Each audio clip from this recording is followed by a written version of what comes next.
Just for throwing $100 into a pile of rusted scrap metal, a widowed man became the laughingstock of the entire neighborhood. On a gloomy April morning, he dragged home a wrecked car that looked like it had been buried in a deep grave for decades. The paint had peeled away, leaving only dull gray metal. The seams on the roof were eaten through by rust, and the license plate was so faded it was impossible to read. The following content is a work of fiction created for entertainment purposes. Any resemblance to actual persons, events, or locations is purely coincidental. Thank you for choosing to listen. We hope you enjoy the story and have a pleasant experience. Leaning against her gate, a steaming cup of coffee in hand, the stylish neighbor Diana Caldwell threw a loud laugh right at his face, loud enough for the whole street to hear. "You just taught your son the fastest way to waste money." The man didn't say a word in response. He just quietly looked at the wrecked car and got to work. But exactly 5 days later, a living legend of the racing world personally parked a gleaming black Cadillac in front of that man's driveway and signed a check worth $5 million. $100 exchanged for $5 million. What on earth was hidden beneath that disgusting layer of rust? Brew a cup of coffee, find a quiet spot, and listen until the very last minute, because the answer is something that no one on that street had the vision to foresee. Lucas Hargrove was 34 years old. His life was a series of muted tones that no camera lens would ever want to capture. Every day, his biological clock struck exactly 5 a.m. He woke up quietly, prepared a lunchbox for his little boy. Wyatt glanced at the handwritten schedule pinned to the refrigerator door and strolled out to the converted garage behind the house, where he made a living as a freelance mechanic. His kindness and craftsmanship spread by word of mouth, bringing in just enough work to keep his hands perpetually stained with grease. Those modest earnings were usually enough to pay the bills, but in the months they weren't, he never opened his mouth to complain to anyone. Sarah, his devoted wife, had passed away forever 2 years ago in a horrific accident on the interstate highway. The driver who caused the crash walked away without a scratch. Sarah did not. The only thing she left behind, besides an overwhelming emptiness, was a massive stack of medical bills. Lucas gritted his teeth and paid them off chunk by chunk, silently, patiently, without announcements, without resentment, and absolutely never seeking pity. The neighbors on Marlowe Street often looked at him with sympathetic eyes, calling him that quiet widower with the old truck and the little boy. They weren't exactly wrong. It's just that they had never fully understood the submerged part of the iceberg. Wyatt was 7 this year. The boy was missing a front tooth and had a stubbornly loyal attachment to a stuffed bear he carried everywhere. The night Wyatt was born, Sarah had named that bear Bolt because she loved speed, loved the blur of the racetrack, and loved the pungent smell of engine oil. Bolt the bear had now lost one of his button eyes, his body covered in mismatched, stitched patches. But Wyatt didn't care at all. Lucas almost never brought up Sarah on his own. When Wyatt asked about his mother, he always answered the boy fully and as gently as possible, but he never initiated those old stories himself. The grief had settled inside him, much like the way sediment sinks to the bottom of a still lake, flawless and calm on the surface, but a permanent presence deep underneath. Lucas's only true friend, a friend in every sense of the word on this block, was Elijah Cross. Elijah was 40, the owner of a tiny repair shop at the end of Marlowe Street. This man possessed an invaluable trait. He knew when to speak and when to simply sit in silence and sip a cup of coffee. On Friday evenings, Elijah often brought over a few sandwiches to Lucas's house. The two grown men would sit eating quietly in the garage, occasionally dropping some small talk, while Wyatt obediently bent over his homework at the mechanic's workbench. Elijah was the only adult in Wyatt's life that the boy addressed by his first name instead of formal titles. Lucas's silence was the stark opposite of Diana Caldwell, the new neighbor who had moved in 18 months prior. Diana's house boasted a glossy black front door, a white Audi always parked at the curb at a millimeter-perfect angle, and flower boxes on the windowsills that seemingly never withered. At 31, Diana was a top-tier real estate broker. She operated her life by a strict set of standards, never written down on paper, but absolutely forced upon others to follow. Diana wasn't an evil person. It's just that she suffered from an incurable disease. She never knew how to hold her tongue before speaking. In their year and a half as neighbors, the number of words Diana and Lucas had exchanged could probably be counted on two hands. Once, with a smile that according to social norms was called friendly, she dropped a piece of advice that Lucas should consider finding another neighborhood more fitting to his circumstances. Lucas just stared at her for a second, said nothing, then turned his back and walked straight into his house. Diana labeled that action as the rudeness of the lower class. Lucas, on the other hand, considered it the only logical response to a busybody. However, Marlowe Street was a giant megaphone.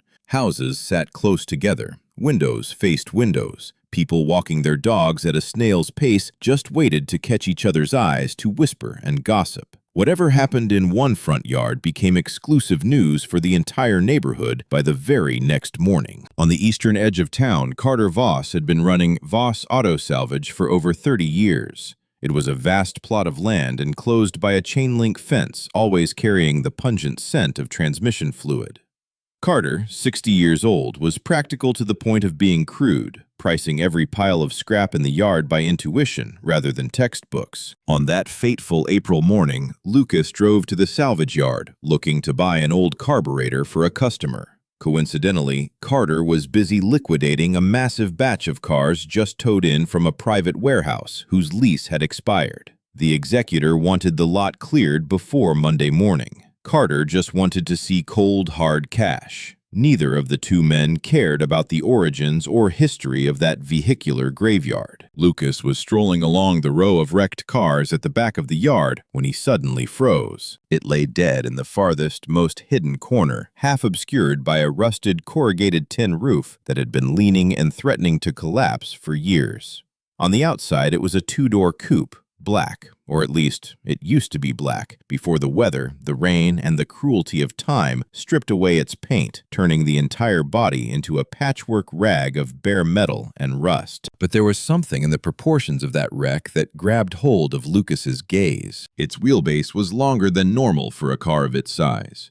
The angle of the windshield was sharper, steeper than any commercial model produced in that era. But the most fatal detail was the wheel arches. He could confirm it even before touching it.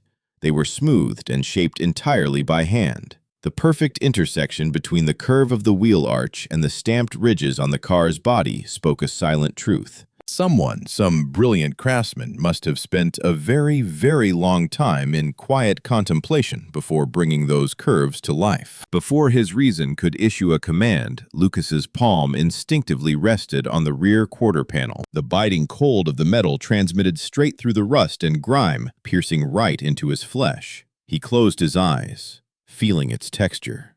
These weren't lifeless sheets of metal squeezed out by industrial stamping machines. It was hammered, molded, and finished by human sweat and hands. The difference was incredibly subtle, as fragile as a strand of hair. But for a man who had spent his youth living and breathing machines like Lucas, that difference echoed like thunder. Carter strolled up from behind him, his booming voice shattering the silence.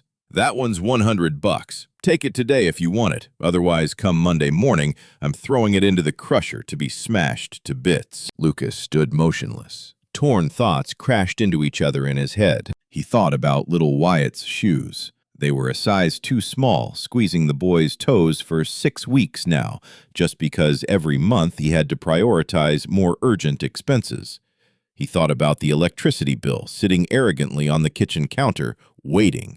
He thought about the cruel reality that if someone put a gun to his head and forced him to explain why he was standing here caressing a rusted wreck he knew absolutely nothing about, he wouldn't be able to give a rational answer. But he reached into his pocket, and he paid the $100. When he pried open the driver's side door to check the interior before hooking up the tow cable, a crumpled old piece of a decal peeled off the bottom edge of the door frame, fluttering down to the filthy dirt. Lucas bent down and picked it up. Without looking closely, he quietly slipped it into his breast pocket. He would examine it later. He didn't understand why that action mattered, but his intuition told him he had to do it. The journey towing the wreck home was a slow-motion film, full of embarrassment and absurdity. Elijah's pickup truck went first. The tow cable pulled taut, and the rusted coupe limped unsteadily behind at a snail's pace of 15 miles an hour. Its steering system was dead tight, causing the car to sway and weave on the road like a drunkard. They turned onto Marlowe Street at 9:40 a.m., and by the time the pickup dragged itself to the front of Lucas's driveway, there were at least 6 pairs of eyes watching curiously from every direction. The woman across the street pulled back her curtains, staring wide-eyed. 2 kids riding bikes squeezed their brakes, pulling over to watch the drama. The man walking his golden retriever at the intersection stopped dead in his tracks, forgetting all about his walk. And Diana, she was already standing at her gate. Lucas hadn't noticed her when he first turned onto the street, but Diana had clearly been standing there, clutching her coffee cup for a few minutes. It was as if she had a radar that sniffed out the exact moment to appear and play the spectator. The sound hit Lucas's eardrums perfectly clearly. He heard the stylish neighbor burst into loud laughter, then intentionally clear her throat to hold it back. He heard 3 sharp, sarcastic words crystal clear. Poor little kid. Those words didn't pierce Lucas's chest. They slashed toward Wyatt, his precious young son.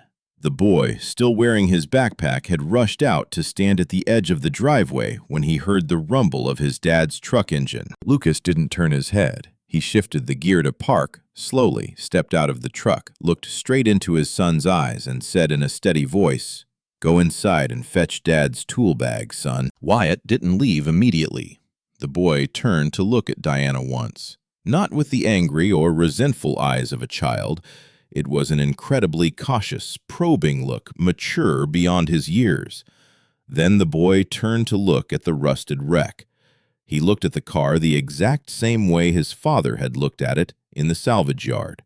His small head tilted slightly to the side, silent, as if trying to press his ear to listen to some invisible sound. Then Wyatt obediently turned and ran into the house. Lucas approached the tow cable. He didn't act rushed or flustered. He didn't try to force himself to act calm. He simply was calm. It was the solid steadfastness of a man who had been crushed by life's massive, deep sorrows to the point where the cheap judgments of a neighbor were now nothing more than a speck of dust flying past his eyes. He unhooked the cable facing the coldness of the metal and facing the beginning. That night, after making sure Wyatt had fallen into a deep sleep, Lucas returned to the darkness of the garage. He turned on 2 high-powered floodlights, aiming them straight at the car. The crackling sound of the old radio sitting on the shelf among the wrenches and socket sets played softly. Lucas began cleaning the wreck methodically, true to his principle in life, going from bottom to top, from back to front. Slow enough, patient enough to know exactly what he was dealing with. He used a rag soaked in chemical solvent to scrub the rusted floorboard under the driver's pedal area. The black, rotting grime peeled off in large chunks, and then, beneath that layer of mud carved deeply into the bare metal of the chassis, was a chassis number. Lucas squatted down, furrowing his brows, staring at it for a very long time. This sequence of numbers did not follow any standard VIN vehicle identification number format he had ever known in his 15 years in the trade.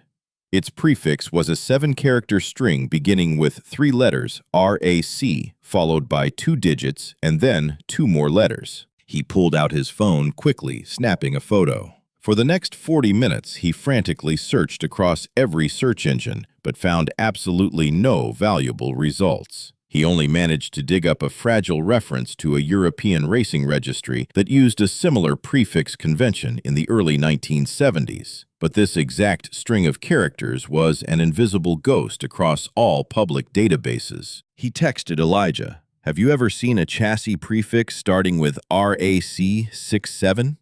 11 minutes later, the reply buzzed, "Never. Turn off the light and go to sleep, old man." Lucas did not go to sleep. He reached into his shirt pocket, carefully taking out the crumpled decal he had picked up at the salvage yard that morning.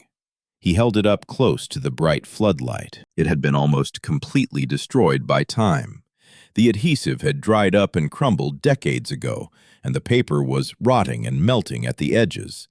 The only thing left recognizable was a portion of a logo, a stylized image of a wheel, and right next to it, a flame symbol drawn in a sharp, bold, graphic style. He didn't recognize this logo, but there was something radiating from the design, from the meticulousness, the pride of every line, screaming a message into his mind. This logo was never born to be slapped onto an ordinary streetcar. Using clear tape, he carefully pressed the decal piece onto a blank, crisp white sheet of paper, then turned off the light and walked into the house. Early the next morning, Elijah appeared at Lucas's door before the batch of coffee in the kitchen had even finished dripping, because at 6:45 a.m., Lucas had called and left only one sentence. "Come over here and look at this." In the garage, Elijah lay on his back on the mechanic's creeper, slid right under the chassis, and lay motionless down there for 5 full minutes. Not a single sound. When he slid back out, Elijah slowly sat up, dusted his hands, and looked at Lucas with a strange mixture of a professional's concern and extreme excitement that was suppressed to the point of bursting. "This chassis has been entirely reinforced by hand," Elijah said, his voice raspy. "It's not factory-made. Someone personally welded additional metal gussets onto every junction point of the frame. This ain't some weekend mod project by a bunch of amateurs. This is months of grueling labor by a genius mind who knew exactly what the hell they were doing." Elijah stood up abruptly, walked around to the front of the car, pried open the remainder of the rusted hood, and leaned entirely into the engine bay. "My God, Lucas, this is not a stock engine block. It has been machined, the cylinders bored out and reworked by a manual milling machine." Elijah snapped his head up, eyes wide. Whoever built this machine, they did it for an ultimate specific purpose, and they had a lot of money, along with a massive amount of knowledge. By now, Lucas had already taken photos of the car's entire suspension system. The wheel geometry was completely misaligned compared to a civilian car, but it was misaligned according to an extremely strict technical standard. The tuning standard of cars built exclusively for professional racing tracks. The suspension springs at the angles he could see with his naked eye did not bear part numbers from any spare parts catalog. They were custom fabricated, unique pieces. That afternoon, Lucas sought out a specialized forum hidden deep on the internet, gathering experts on classic racing cars. It was an old-school design forum, heavy on text, sparse on images, and the members here still used usernames from the early days of the web. He created an account, uploaded the photo of the bizarre chassis number, the suspension geometry, the hand-smoothed curves on the body, and the crumpled decal piece. He attached an incredibly careful description, stating purely objective technical information about what he had found, and hit post, hoping someone might recognize a tiny detail. When he woke up the next morning, his post had exploded with 47 replies. For such a dry and niche forum, this number was an earthquake. The members began debating fiercely. A few guys confidently claimed it was just a custom kit car from the 80s, an ambitious, delusional project of someone scraping parts from racing catalogs and patching them together. But 3 heavyweight members, people verified to have professional backgrounds in motorsport history, argued back vehemently. One of them, hiding under the username garage_legend_TX, left a comment that sent chills down Lucas's spine. If that chassis number is authentic, then you, my friend, are looking straight at something that has been on the missing persons list in this racing community for the last 15 years. And then a direct message flashed into Lucas's private inbox. Delete those pictures immediately. Don't post them publicly anymore. Trust me on this. Lucas immediately printed the entire thread on paper, clipped it into a hard file envelope, and deleted the post. Dusk was falling.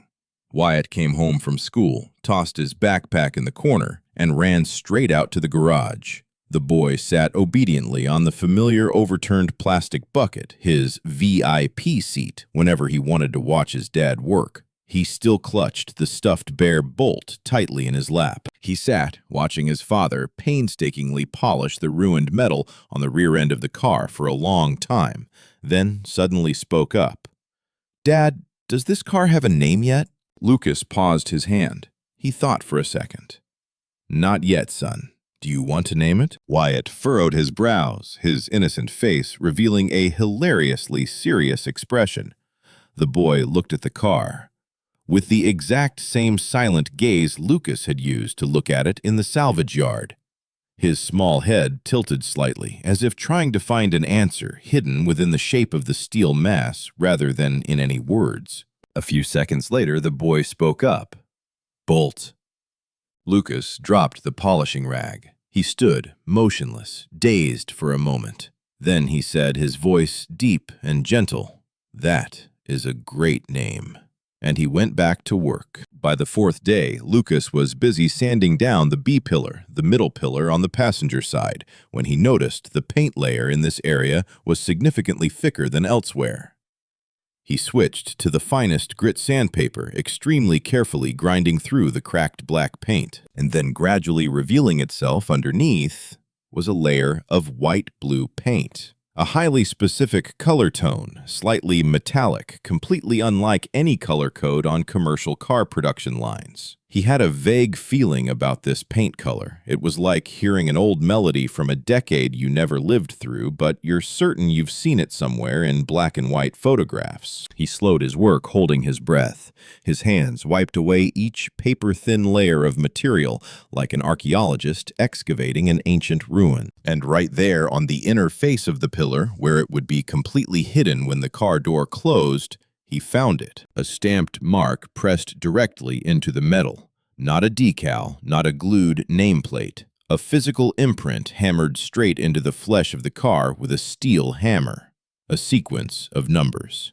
And right next to that number, a stylized, flowing signature made up of 3 connected letters. He photographed it immediately. That night, Lucas stayed up all night researching. 3 hours of frantic diving on the web. It wasn't until 2 a.m. that he dug up a matching result from the digital archive of an automotive trade magazine published in 1983. That article wrote about the collapse of a legendary racing team that had dominated the American Southwest throughout the 70s and early 80s. This team was once hailed as one of the most insane forces of mechanical innovation in the era of endurance racing. The article briefly skimmed over a horrific fire that occurred in a warehouse in the autumn of 1983, which had reduced all the prototype vehicles the team was developing to ashes. But hidden in a short, obscure paragraph near the end of the page, the article's author mentioned a profound regret. Lying in those ashes was a single prototype model. A mobile laboratory featuring a revolutionary suspension geometry design. That car had never once rolled onto an official racetrack, but its insane design principles had quietly manipulated and reshaped the entire architecture of endurance supercars for a whole decade afterward. People assume that the priceless prototype had been burned to ashes. No one had ever seen it since that night. The signature stamped into the B-pillar of the rusted car in Lucas's garage belonged to a man named Marcus Webb. The article confirmed he was the chief engineer of that racing team. It also confirmed a brutal truth in exactly one short sentence. Marcus Webb had been killed in a test driving accident in 1982, exactly 1 year before the fire took place. As for the man who owned and bankrolled the entire operation of that racing team, his name was Dominic Ashford. Lucas sat in a daze on the chair in the darkness, his hand gripping the printed paper tightly until the pale dawn of the new day began creeping through the crack under the roll-up door. Secrets are like a liquid that always finds a way to spill through the cracks. Elijah had no intention of betraying his promise. He just accidentally slipped and told his wife because the pressure of holding in such an earth-shattering secret for 48 hours was too much for an ordinary person to bear. Elijah's wife, harboring the psychology of not wanting to shoulder the truth alone, whispered it to the woman 2 houses down. That woman told her husband and conveniently told the guy who always walked his hunting dog at the intersection. By the dawn of the next day, the entire Marlowe Street had fallen into a hilariously suffocating state, a collective suppression, a place where absolutely everyone knew exactly an earth-shattering truth, but no one dared to open their mouths and say it out loud. 2 neighbors had already crept up to knock on Lucas's garage door with laughably fake excuses. The first guy pretended to borrow a tire pressure gauge.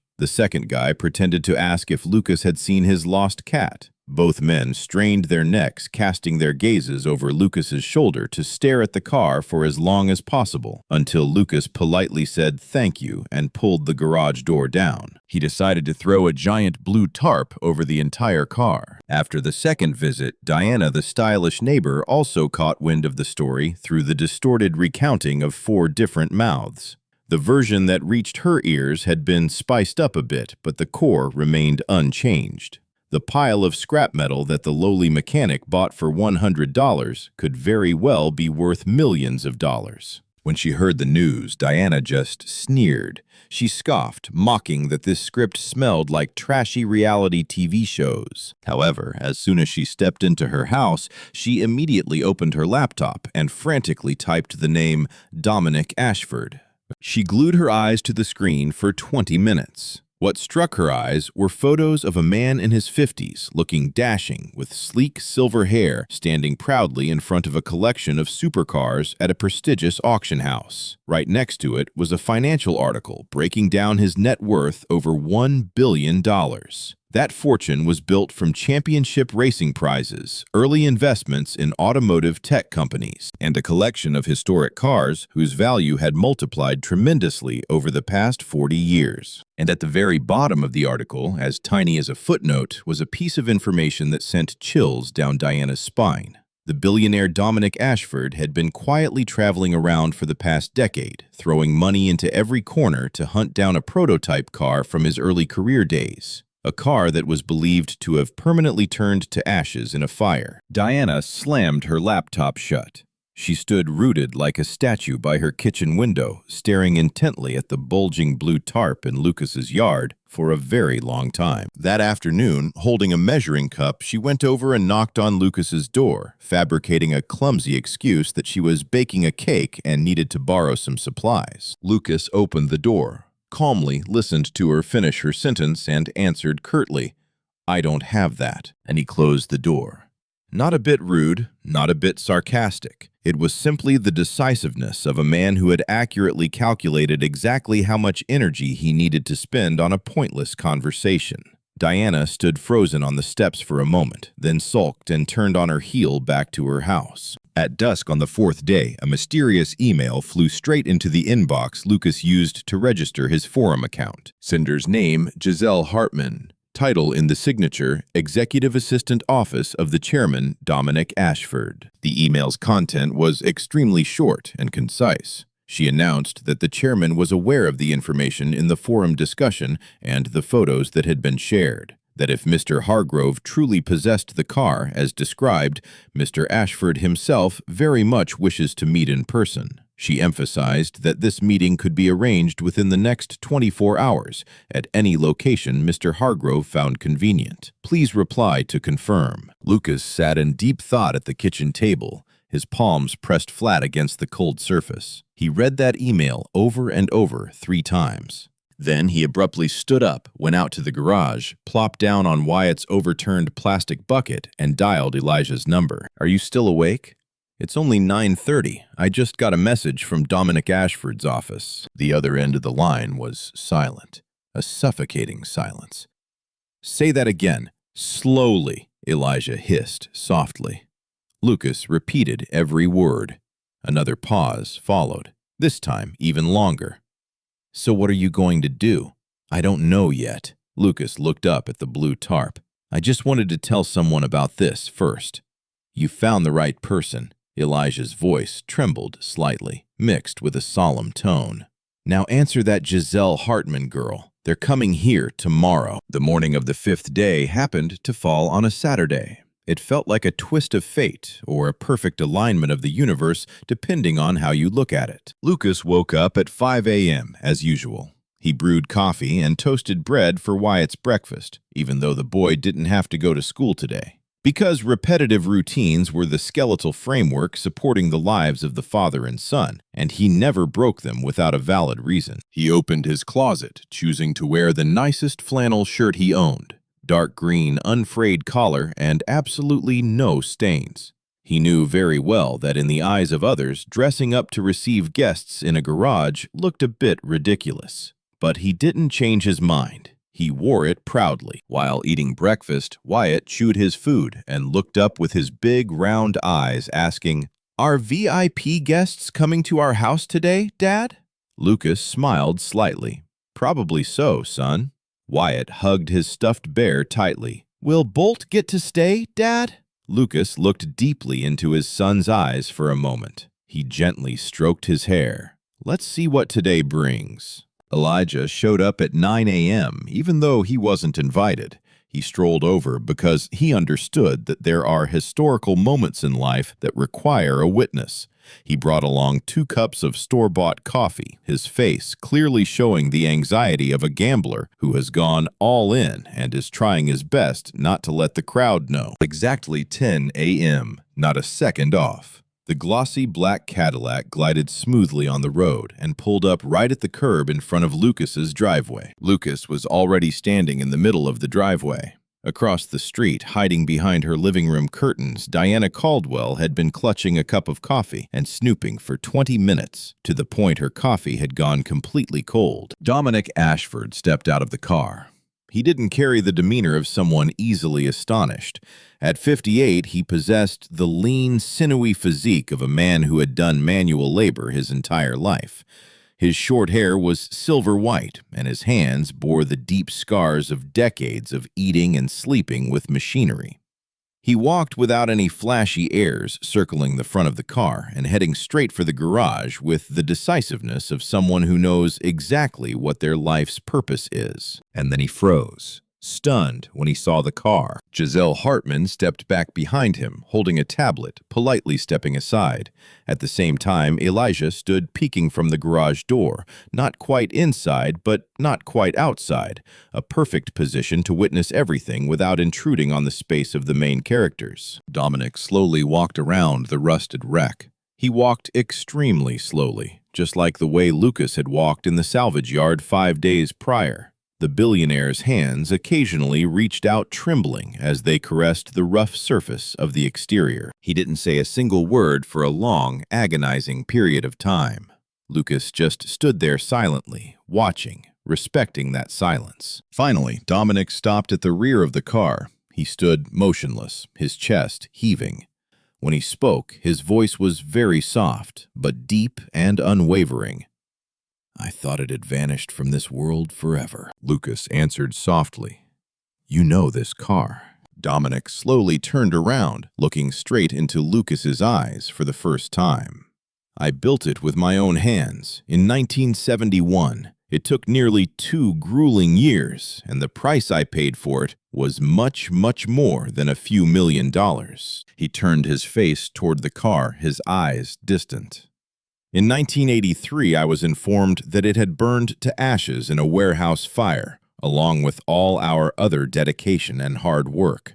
He swallowed hard. "And I believed it, because at that time I needed a reason to despair, something to cling to." He slowly walked over to the passenger side, crouching down low to examine the B-pillar area. Another deadly silence enveloped the space. And then he placed a finger on the signature stamped into the metal bar. He held that pose for a full minute, a finger touching cold steel, unmoving, speechless. "Marcus Webb was my chief engineer," he spoke, his voice choking. "He was killed in a test driving accident in the spring of 1982. He never got to see his precious child shine. This car was never even allowed onto an official track. It was a prototype. We created it to prove a geometric structure theory that Marcus had painstakingly researched for 4 years. And his design was the truth. It completely changed the way people built endurance racing chassis for the next 15 years. He slowly stood up straight. Marcus always stamped his name on every structure he built by hand. He said that a true engineer must also sign their work, exactly like a painter signs their painting. Lucas spoke in a contemplative tone. "If it wasn't destroyed in the fire, then what happened to it afterward?" Dominic shook his head slowly, his eyes full of helplessness. "I don't know. Someone must have secretly smuggled it out before the fire started, or it wasn't stored in the warehouse that night. In the following years, I sent people to hunt for it twice, but then, eventually, I gave up. He turned to look at Lucas with fiery eyes. How did you find it? Lucas recounted everything. He didn't bother editing, nor did he embellish the story to make it more tragic. He told the naked truth that he went to the salvage yard just to buy a crappy old carburetor, that the car was sitting in the lot waiting to be crushed, that he was accidentally mesmerized by its proportions, and there was something in its shape that forced him to stop dead in his tracks. Dominic listened, not interrupting a single word. When Lucas finished, he asked, "Why did you buy it? Looking from the outside, it was nothing but a pile of garbage." Lucas pondered. He took his time to think about the answer. "I can't fully explain it. There was something in its lines, in the way it was shaped. It didn't look like a machine created by chance or a soulless assembly line. It looked like something someone had to deeply contemplate for a very, very long time." Dominic stared at him, his eyes glowing. "Marcus, he used those exact same words. The very first day he brought the sketch to show me." The garage suddenly sank into a sacred silence. It was a silence that carried the weight of 1,000 pounds. A silence that only appears when a truth is spoken and fully understood by two kindred spirits. Right at that moment, little Wyatt peeked in at the door. One arm hugged his stuffed bear tightly, the other hand gripped the door frame. The boy didn't dare step inside, just stood there, staring with wide eyes. Lucas turned around, smiled, and waved. "Come here to Dad." Wyatt tiptoed in, standing close to his father's leg. Dominic bent down to look at the boy. Wyatt also looked up at the old man with clear eyes, then turned to look at the car, then back at the old man. The boy spoke softly. "My dad. No. I named it Bolt." The old billionaire's facial expression changed. An incredibly subtle shift, but anyone observant could recognize it. He looked at the car, mumbled the name, and a wave of emotion flashed across his stoic face. He looked back at the boy, the corners of his mouth lifting slightly. "That is a wonderful name, young man." Wyatt considered this extremely seriously. Then the boy asked a naive but razor-sharp question. "Did you miss it a lot, sir? The car?" Dominic froze, his chest choked up. "Very, very much, my boy." My dad said, Wyatt spoke with a mature voice, that when we miss something, it means that thing is truly very important to us. Giselle, the assistant, who had been standing silently all this time, stepped forward, gently offering the tablet to Lucas. On the glaring screen, a number lit up. $5 million. Right below that massive number was a very brief outline of a purchase agreement, a single page, no flowery language, no hidden traps. Dominic spoke, his voice decisive. "I am not in the habit of haggling over these kinds of things. That is the fair price for it to be placed in a museum, and it is a worthy price for my life's work. You have every right to refuse. You don't have to give me an answer today." Lucas stared at the $5 million number. He looked down at his little son.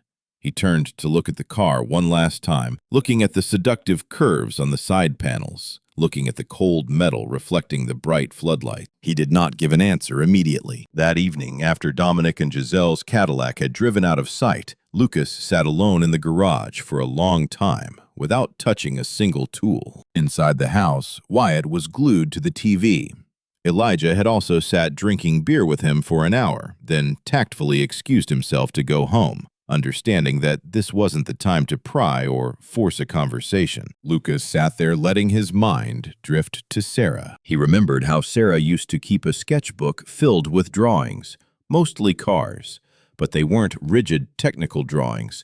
They were impressionistic sketches, the way an artist draws something they worship with all their heart. There was one drawing she had painstakingly drawn over and over again dozens of times, with slightly varied details. It was a long-bodied, low-slung coupe with a steep windshield and rear wheel arches that looked more like sculptural art than machine stamping. He had gazed at that drawing hundreds of times, never knowing what car she was recreating from her memory. And at this moment, he was struck by a bitter and beautiful realization.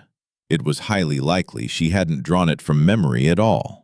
She had drawn it from her imagination, from a burning desire to envision the physical form of a legend she had only read about in old magazines. He thought about the name Bolt that little Wyatt had innocently chosen, completely unaware of this spiritual connection. He thought about the frayed stuffed bear and the rusted car, both given the same name by the intuition of a 7-year-old child in a shabby garage on Marlowe Street. He picked up his phone and decisively dialed Giselle Hartman's number. "I have one condition," Lucas stated clearly.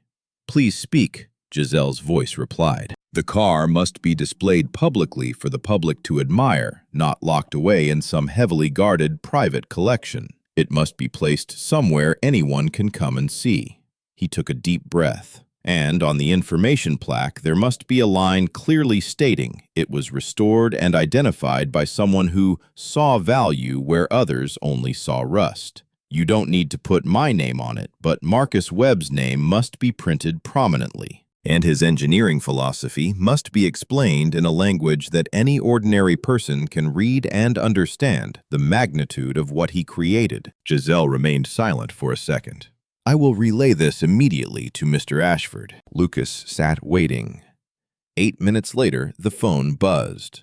"He agrees to all your conditions, and he wants to add one more thing," Giselle said. "He wants the boy's name to be engraved on that plaque as well. He said that the car now has a new name, and the person who bestowed that name upon it deserves to be recorded by history." Lucas closed his eyes. He brought a hand up to rub his face, hiding his reddening eyes. He sat motionless in that quiet garage for a long time. Then he softly replied, "Tell him thank you." The next morning, Diana Caldwell stepped out of her house without holding a coffee cup in her hand. Lucas noticed this oddity when he happened to glance at her through the kitchen window. It was the first time in the past 18 months he had seen her step out onto the street without carrying any props to play the role of the leisurely neighbor. She stood frozen at the gate, her eyes wide as she saw a massive, heavy-duty flatbed transport truck carefully backing into the narrow street. Lucas stepped outside to supervise the loading. He stood with his arms crossed, silently, watching 2 experts from a high-end vehicle transport service wrap support straps around the rusted car's undercarriage, with a reverence as if they were transporting a Buddha statue. Diana crossed the street. She dragged her feet to within a few feet of Lucas and stopped. She stammered, stuttering, I truly didn't know. I mean, how could I have known?" Lucas slowly turned to look at her. On his face, there was absolutely no gloating of a victor, no arrogance, and no sign of putting on an act. He spoke in a flat, chillingly calm tone. "It's all right, Diana, but next time when you see someone buy something they fully believe in, please wait about 5 days before you pass judgment." Diana was left speechless. No words could save her at this moment. She opened her mouth, then clamped it shut again, like a fish out of water. Lucas turned his face away, continuing to watch the car. He heard the sound of her hurried footsteps as she scurried straight back to her house. Wyatt stepped out onto the front porch. The boy was still wearing his pajamas, hugging Bolt the bear tightly.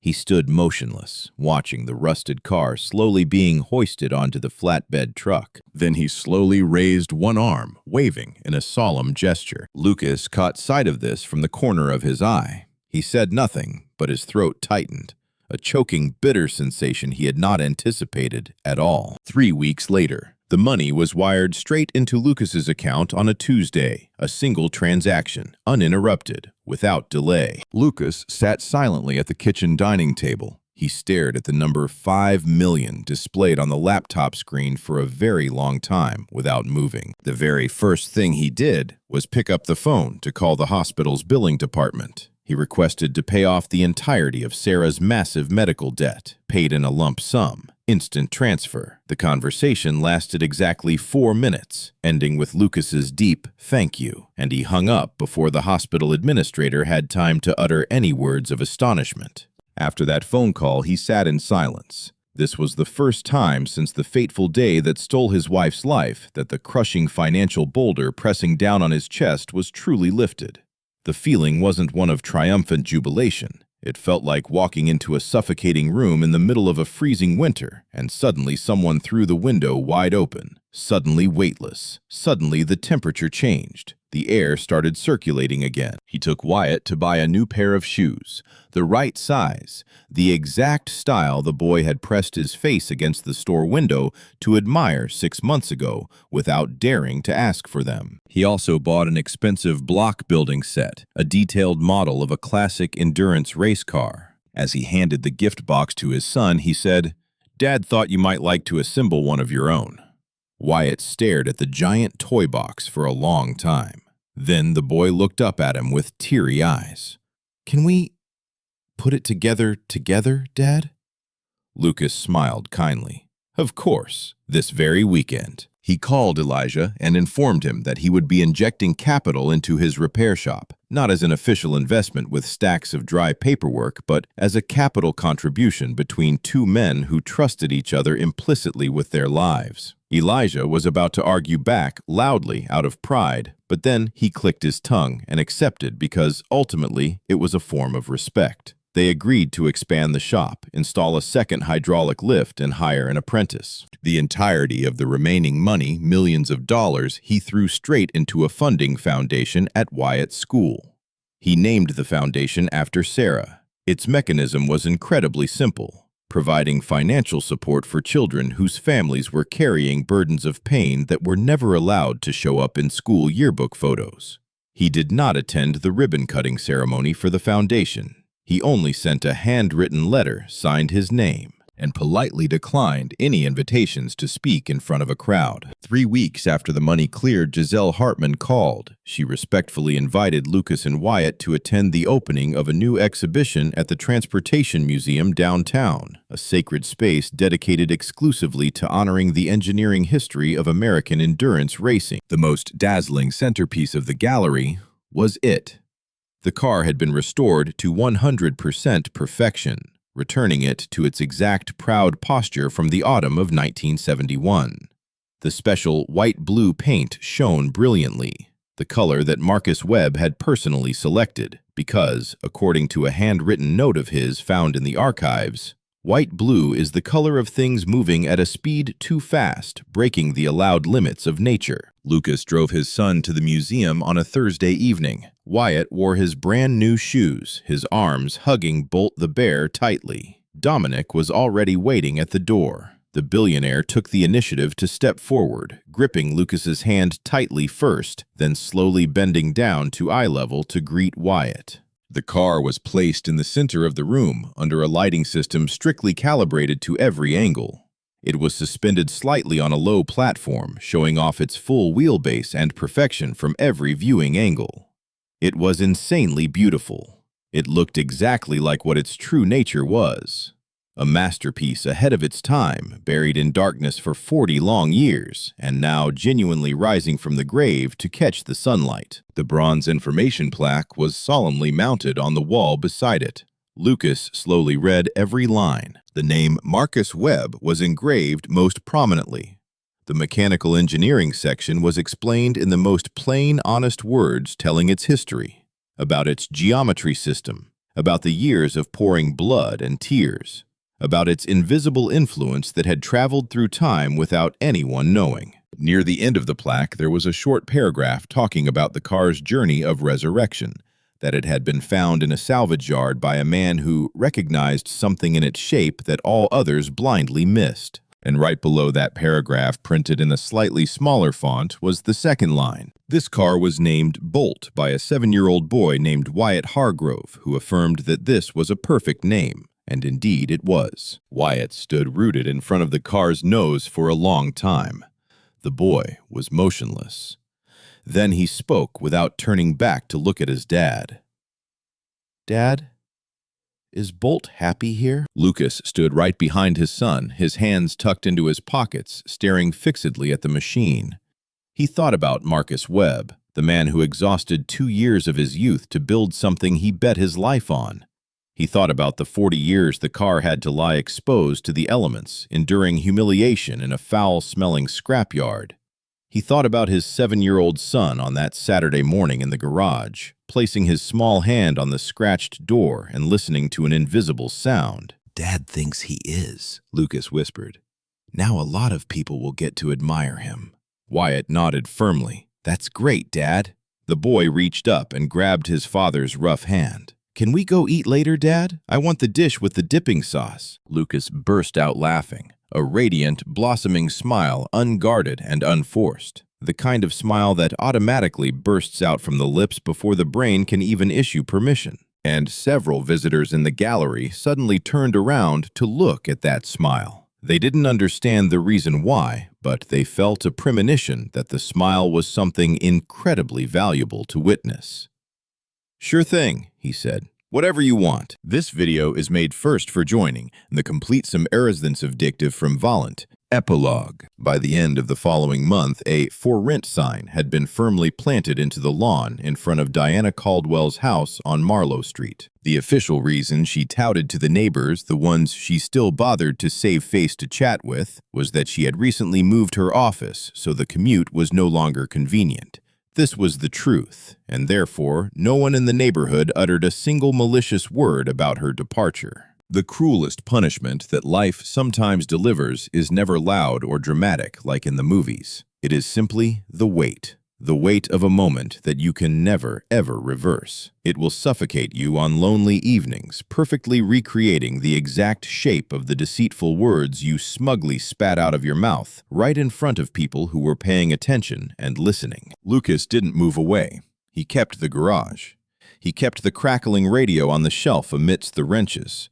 He kept the habit of waking up at 5 a.m., kept the handwritten calendar on the refrigerator door, and kept the Friday evenings munching sandwiches and drinking coffee with Elijah. He didn't turn into a different person after getting $5 million.